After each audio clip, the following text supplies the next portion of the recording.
Estamos en la muela de la Cruz de los Tres Reinos, un vértice geodésico que está a 1550 metros de altitud, en la comarca valenciana del Rincón de Ademuz,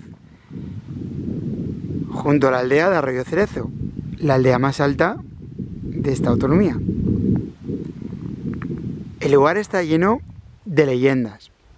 Se cuenta que había una mesita con forma de triángulo y 3 bancos, y en cada banco se sentaba el rey de cada uno de los territorios que aquí arriban. Esto es la zona de Cuenca, por tanto Castilla, la zona de Teruel, o provincia de Teruel, por tanto Aragón, y aquí provincia de Valencia, por tanto el Reino de Valencia. Todo esto que vemos por aquí son los montes de Algarra, ahí está lo de Santerón, el Valle de Santerón, esto es provincia de Cuenca, Castilla. Aquí los montes universales o Sierra de Albarracín, este monte con forma de meseta es el Jabalón, a sus pies está el pueblo de Jabaloyas, conocido por ser el pueblo de las brujas, un pueblo súper bonito.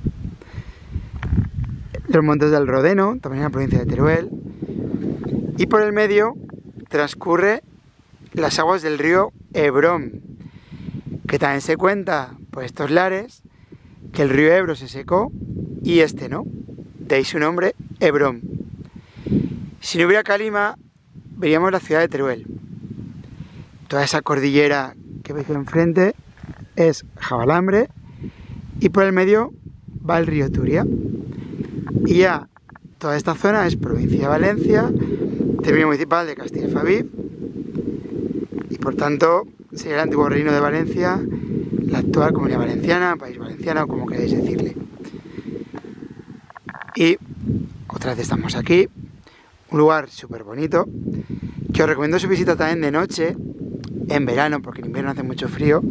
Aquí se ven las estrellas increíbles, puesto que estamos lejos de las ciudades, entonces no hay contaminación ni lumínica ni atmosférica. Pues nada, lo dicho, que os recomiendo la visita y que es un lugar muy bonito y con muy buena energía. Cuidarse mucho, un abrazo, adiós.